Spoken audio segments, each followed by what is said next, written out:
السلام علیکم ورحمۃ اللہ وبرکاتہ۔ محترم سامعین، یزید بن معاویہ رضی اللہ عنہ یہ بھلا آدمی تھا یا برا، خلیفہ عادل تھا یا ظالم و جابر فرما روا، اس کا خاتمہ ایمان پر ہوا یا کفر پر، اس پر لعنت کرنا جائز ہے یا نہیں، حضرت حسین رضی اللہ عنہ نے یزید کی خلافت سے خروج کر کے بغاوت کی یا نہیں، یا حضرت حسین کا یہ اقدام عین شریعت کے مطابق تھا یا نہیں، یزید نے مکہ مکرمہ میں قتل عام کیوں کیا تھا۔ دوستو، یہ ایسے مباحث ہیں جن سے اسلامی عملی زندگی کا دور دور تک تعلق نہیں ہے، یہ خالص نظریاتی مسائل ہیں اور نظریاتی اختلافات ہیں۔ اسی لیے اہل سنت والجماعت ایسے اختلافی واقعات و مسائل میں ہمیشہ اپنے آپ کو درمیانہ راہ پر رکھتے ہیں، اور علماء اہل سنت والجماعت ہمیشہ اپنے ماننے والوں کو ایسے واقعات و مسائل میں سکوت اختیار کرنے کی تاکید و تلقین کرتے ہیں۔ لیکن دوستو، آج کل فرقہ اہل حدیث کے نام سے ایک جماعت سامنے آئی ہے جو ایسے اختلافی مسائل میں افراط و تفریط سے کام لیتی ہے۔ انہی مسائل میں سے ایک مسئلہ یزید و حسین کی خلافت کا مسئلہ ہے۔ فرقہ اہل حدیث جہاں ائمہ اربعہ کی تقلید کو سرے سے ناجائز قرار دیتے ہیں اور ائمہ اربعہ کے مقلدین کو مشرک اور جہنمی قرار دیتے ہیں، وہی فرقہ اہل حدیث کے علماء یزید بن معاویہ کو بطور خلیفہ عادل پیش کرتے ہیں اور حضرت امام حسین رضی اللہ عنہ کی شخصیت کو مجروح قرار دیتے ہیں اور ان کو باغی قرار دیتے ہیں۔ جی ہاں، باقاعدہ فرقہ اہل حدیث کے علماء نے اپنی کتاب میں یزید کو جنتی بھی قرار دیا ہے اور یزید کے آگے رحمت اللہ علیہ بھی لگایا ہے۔ آئیے ہم دیکھتے ہیں، کیا واقعی یزید اس لائق تھا کہ وہ خلافت کا مستحق ہوتا؟ کیا واقعی میں حضرت حسین رضی اللہ تعالی عنہ نے اس کی بیعت نہ کر بغاوت کی تھی؟ نعوذ باللہ۔ سب سے پہلے ہم فرقہ اہل حدیث کے دعووں کو بالترتیب پیش کرتے ہیں، پھر انشاءاللہ العزیز ایک ایک دعوے کا تعاقب کیا جائے گا اور اس کا جواب دیا جائے گا۔ دعویٰ نمبر 1، فرقہ اہل حدیث والے کہتے ہیں سب صحابہ نے یزید کو امیر المؤمنین مانا تھا۔ دعویٰ نمبر 2، فرقہ اہل حدیث کہتے ہیں کہ بخاری کی ایک روایت ہے، ابن عمر رضی اللہ تعالی عنہ نے کہا کہ جو یزید کی بیعت نہ کرے میرا اس سے کوئی تعلق نہیں۔ دعویٰ نمبر 3، فرقہ اہل حدیث کہتے ہیں کہ صحابہ نے اس بات پر اعتراض کیا تھا کہ باپ کے بعد بیٹا امیر نہ بنے، تو انہوں نے حضرت علی پر یہ اعتراض دے مارا کہ حسین بھی تو علی یعنی کہ خلیفہ کے بیٹے تھے، تو حسین بن علی خلافت کے حقدار کیوں کر ہوئے۔ دعویٰ نمبر 4، فرقہ اہل حدیث کے علماء لکھتے ہیں کہ تاریخ طبری میں حضرت حسین رضی اللہ تعالی عنہ نے یزید کو امیر المؤمنین کہا ہے۔ دعویٰ نمبر 5، فرقہ اہل حدیث کے علماء لکھتے ہیں کہ بخاری کی ایک روایت ہے، ان اول جیش یغزو مدینۃ قیصر مغفور لہم، یہ بخاری شریف کی روایت ہے، یعنی سب سے پہلے قیصر کے شہر قسطنطنیہ پر جو لشکر حملہ کرے گا وہ بخشا بخشایا یعنی کہ جنتی ہوگا۔ فرقہ اہل حدیث کے علماء کہتے ہیں کہ قسطنطنیہ پر سب سے پہلا حملہ یزید بن معاویہ نے کیا تھا، اس وجہ سے یزید فاتح قسطنطنیہ ہے اور اللہ کے نبی صلی اللہ علیہ وسلم کی بشارت کا حقدار ہے۔ چلے آئیے دیکھتے ہیں فرقہ اہل حدیث کے ان دعووں میں کتنی سچائی اور کتنی حقانیت ہے۔ سب سے پہلے دعوے کا جواب، فرقہ اہل حدیث کا دعویٰ ہے کہ سارے صحابہ نے یزید کو امیر المؤمنین مانا تھا۔ اب دیکھتے امیر المؤمنین صحابہ نے مانا تھا یا نہیں مانا تھا۔ دوستو یہ ایسا جھوٹ ہے جیسا کہ کوئی کہے کہ اللہ کے نبی صلی اللہ علیہ وسلم جب طائف تشریف لے گئے تو سارے طائف والوں نے اللہ کے نبی پر ایمان لایا تھا۔ کیا آپ مانو گے اسے؟ نہیں۔ حافظ جلال الدین سیوطی اپنی شہر آفاق کتاب تاریخ الخلفاء میں عبد الملک بن مروان اور خالد کے حوالے سے لکھتے ہیں کہ حضرت معاویہ نے یزید کے والد نے جب یزید کو خلیفہ بنانا چاہا تو لوگوں نے اسے پسند نہیں فرمایا۔ علامہ جلال السیوطی فرما رہے ہیں کہ لوگوں نے اس کی خلافت کو پسند نہیں فرمایا۔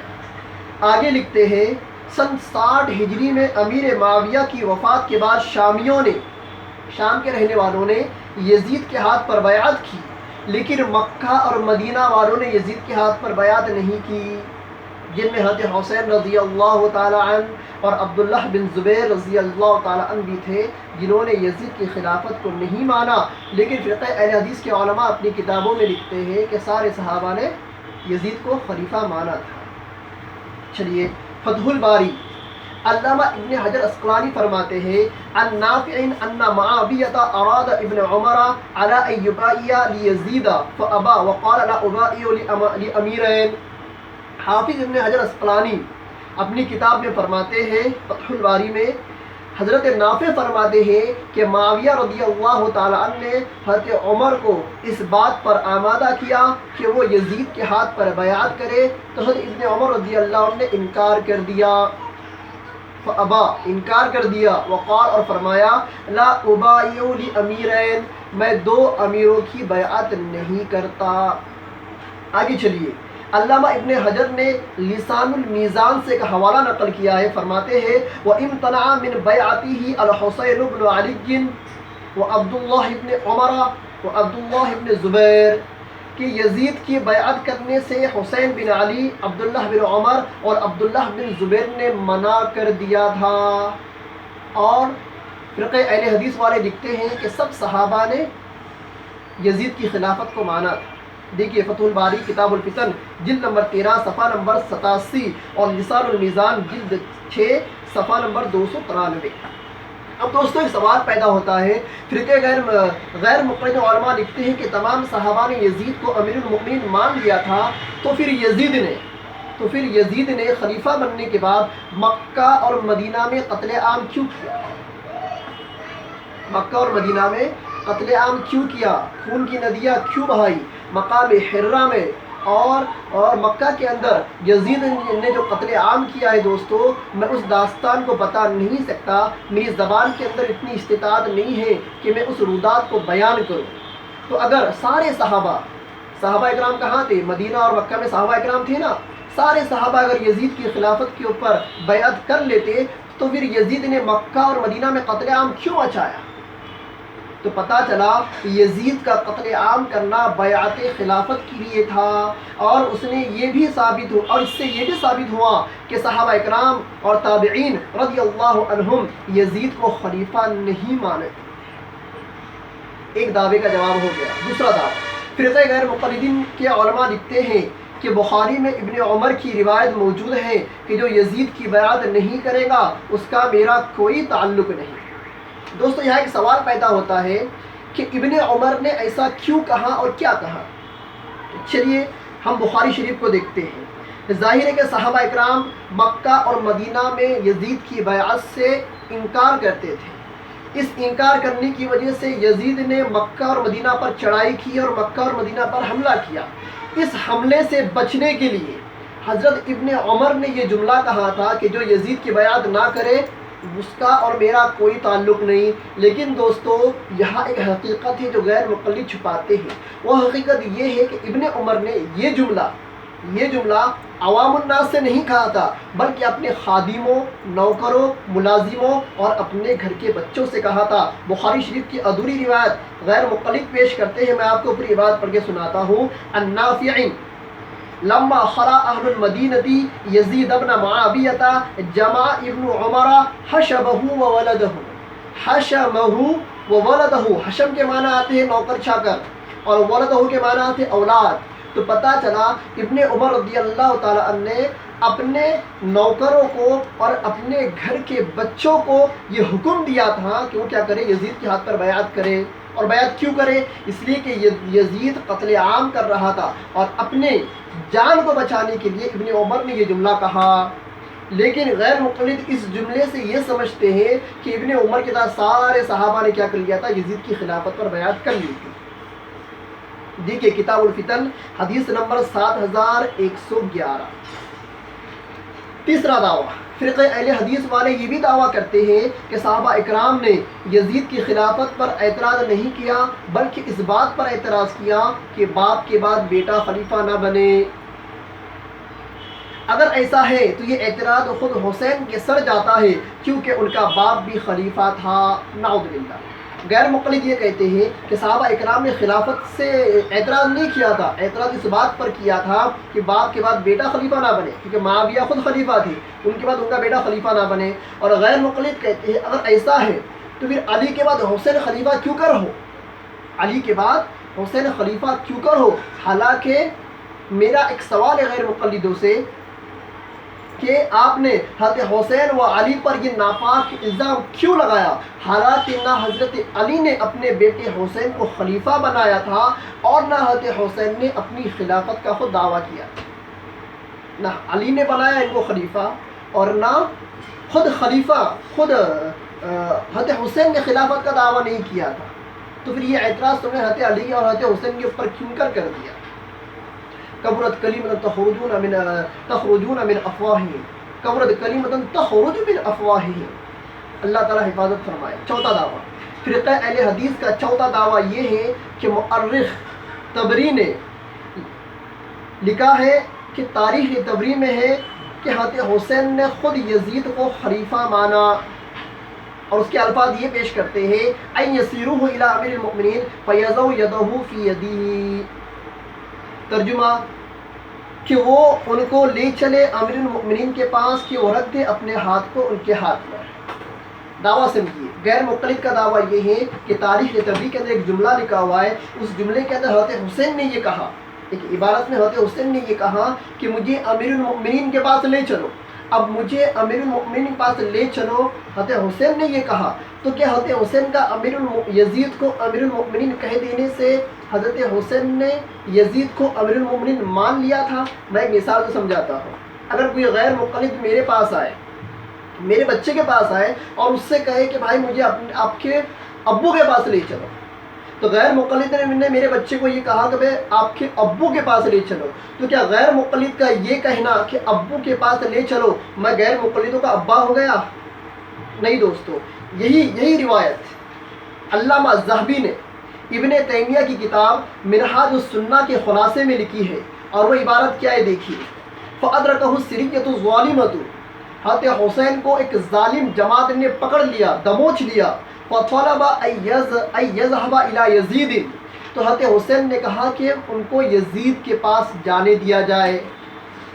ابن تیمیہ کی کتاب میں کیا لکھا ہوا ہے؟ حضرت حسین نے کیا کہا کہ مجھے یزید کے پاس جانے دیا جائے، اور تبری کے اندر لکھا ہوا ہے کہ امیر المؤمنین کے پاس جانے دیا جائے. دیکھیے عبارت کے اندر تعارض ہے، لیکن دونوں کا لب لباب یہ ہے کہ حضرت حسین کا منشا اس سے یہ نہیں تھا کہ میں یزید کو خلیفہ مانتا ہوں.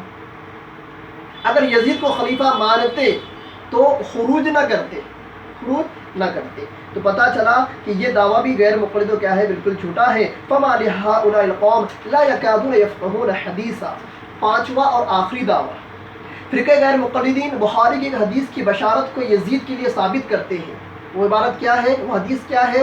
ان اول جیش یغزو مدینہ قیصر مغفور لہم، یعنی قیصر کے شہر قسطنطنیہ پر جو لشکر سب سے پہلے حملہ کرے گا وہ بخشا بخشایا یعنی کہ جنتی ہوگا. دیکھیے دوستو، فتح الباری اٹھائیے. غیر مقلد اس حدیث کا مصداق یزید کو قرار دیتے ہیں. آپ فتح الباری اٹھائیے. فتح الباری میں ابن حجر عسقلانی نے بعض علماء کا اس حدیث کا مصداق یزید کو قرار دیا ہے، لیکن علامہ سیوطی رحمۃ اللہ علیہ اپنی کتاب تاریخ الخلفاء کے اندر صرف اور صرف اس حدیث کا مصداق معاویہ رضی اللہ تعالیٰ عنہ کو قرار دیتے ہیں. چلیے اور آگے پھر حافظ ابن حجر اسقلانی نے اس حدیث کے ضمن میں 2 علماء کے اقوال پیش کیے ہیں اور امام بخاری کا تعاقب کیا ہے۔ تعاقب کیا مطلب کہ بھائی اس حدیث کا مصداق یزید کیوں کر ہو؟ آئیے سمجھتے ہیں۔ وَتَعَقَّبَهُ ابن التین وابن المنیر بما حاصله انه لا يلزم من دخوله في ذلك العموم الا يخرج بدلیل خاص۔ علامہ ابن تین اور علامہ ابن منیر نے اس حدیث کا تعاقب کیا ہے کہ جو اس غزوے کے اندر شریک ہوئے تھے، جن کے تعلق سے بخشے بخشائے اور جنتی ہونے کی بشارت ہے، وہ اس عموم میں اس وقت داخل ہوں گے جبکہ ان کا خاتمہ ایمان پر ہوا ہو۔ اگر آگے لکھتے ہیں حتی لو ارتد واحد ممن غزاها لم يدخل في ذلك العموم اتفاقا، یہاں تک کہ اگر اس غزوے میں شریک اس لشکر میں شریک آدمی مرتد ہو جاتا ہے، غزوہ کرنے کے بعد مرتد ہو جاتا ہے، تو وہ اس بشارت کا بالاتفاق حقدار نہیں ہوگا۔ وَدَلَّ أَنَّ الْمُرَادَ مَغْفُورٌ لَهُمْ لِمَنْ وُجِدَ شَرْطُ الْمَغْفِرَةِ، پس یہ دلیل ہے اس بات پر کہ وہ مغفور لہم، جنتی ہونے کی بشارت اس شخص کے لیے ہے جس کے اندر مغفرت کی شرائط مرتے دم تک کیا ہو پائی جائے۔